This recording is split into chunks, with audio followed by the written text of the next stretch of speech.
আজকে অনেক দিন পর তোমাদের কাছে আবার একটা জলখাবারের রেসিপি শেয়ার করতে এলাম।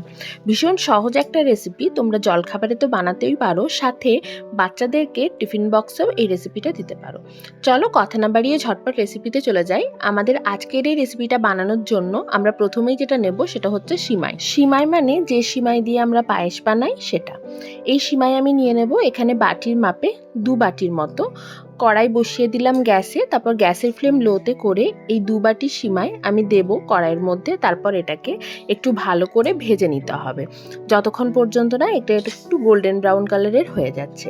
আর যদি তোমরা রোস্টেড সিমাই নিয়ে থাকো তাহলে আলাদা করে আর ভাজার দরকার নেই। সাথে আমি এখানে যা যা সবজি লাগছে সেগুলোকেও কুচিয়ে নিচ্ছি। সবজির মধ্যে আমি এখানে ব্যবহার করছি গাজর, পেঁয়াজ আর ক্যাপসিকাম। তোমরা চাইলে এর মধ্যে কড়াইশুঁটি বা ফুলকপিও ব্যবহার করতে পারো। এগুলোকে একটা চপারের মধ্যে নিয়ে আমি একদম মিহি করে কুচিয়ে নেব। যত মিহি সবজিটা কোচানো হবে তত ভালো। যদি তোমরা মিহি কোচাতে না পারো তাহলে সেটা গ্রেটারে গ্রেটও করে নিতে পারো, তাহলেও ভালো লাগবে। দেখো সবজিগুলো কোচানো হয়ে গেছে। এরপর আমি একটা বাটির মধ্যে নিয়ে নিচ্ছি টক দই। যে বাটির মাপে আমি সিমাই নিয়েছিলাম সেই বাটির মাপে আমি মেপে মেপে 1 কাপ আরও একটুখানি, মানে ওই ধরে রাখো 1 কাপ আর 1/3 কাপের মতো টক দই নিয়েছি। সাথে যে সবজিগুলো কুচিয়ে রেখেছিলাম সেই সবজিগুলো, একটু কাঁচা লঙ্কা, স্বাদ মতো নুন আর সামান্য একটা চিনি দিয়ে প্রথমে একটা ব্যাটার তৈরি করে নেব। ব্যাটারটা রেডি হয়ে যাওয়ার পর এর মধ্যে ঢেলে দেব রোস্টেড সিমাইটা। রোস্টেড সিমাইটা দিয়ে ভালো করে মাখিয়ে নেব। আলাদা করে কোনো জল দেওয়ার প্রয়োজন নেই। ওই দইয়ের বাটিটা ধুয়ে যে একটু জল দিয়েছিলাম সেটাতেই হয়ে যাবে। ঠিক এই রকম একটা ব্যাটার হবে, মানে একদম পাতলাও না, একটু গাঢ়র দিকেই।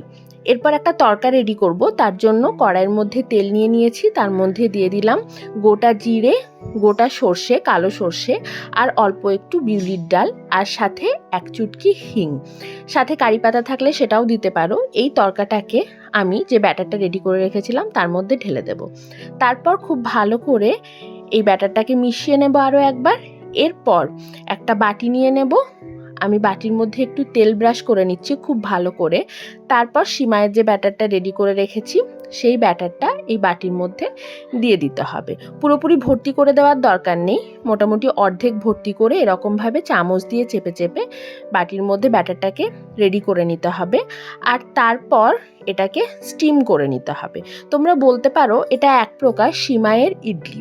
ভেবো না যে সিমাইয়ের ইডলি বলে এটা খেতে খারাপ হয়, এটা দুর্দান্ত খেতে হয় আর সাথে খুব হেলদিও। কখনো একবার হলেও অবশ্য বানিয়ে দেখো। এরপর কড়াইয়ের মধ্যে জল দিয়ে আমি 3টে বাটি বসিয়ে এটাকে মোটামুটি 7 থেকে 10 মিনিট মিডিয়াম ফ্লেমে স্টিম করে নিয়েছি। তারপর বাটিগুলোকে বার করে বাটিগুলো পুরোপুরি ঠান্ডা হলে এরকম ছুরির সাহায্যে সাইডগুলোকে একটু কেটে নিয়ে হাত দিয়ে একটু চাপ দিলেই সুন্দরভাবে এই ইডলিগুলো এরকমভাবে বেরিয়ে আসবে। দেখো দেখতে কি সুন্দর হয়েছে না? আর খেতেও অসাধারণ হয়েছিল। বাচ্চাদের টিফিন বক্সের জন্য এটা খুব ভালো একটা আইডিয়া। এটার সাথে তোমরা নারকেলের চাটনি সার্ভ করতে পারো। আমি কিন্তু কিছুই করিনি, জাস্ট নর্মাল টমেটো কেচাপ দিয়ে সার্ভ করেছিলাম, তাতেই এটা খেতে দুর্দান্ত হয়েছিল। অবশ্যই একবার ট্রাই করে দেখো, ভালো লাগলে কমেন্ট বক্সে জানিও। চলো আজ এটুকুই, টাটা।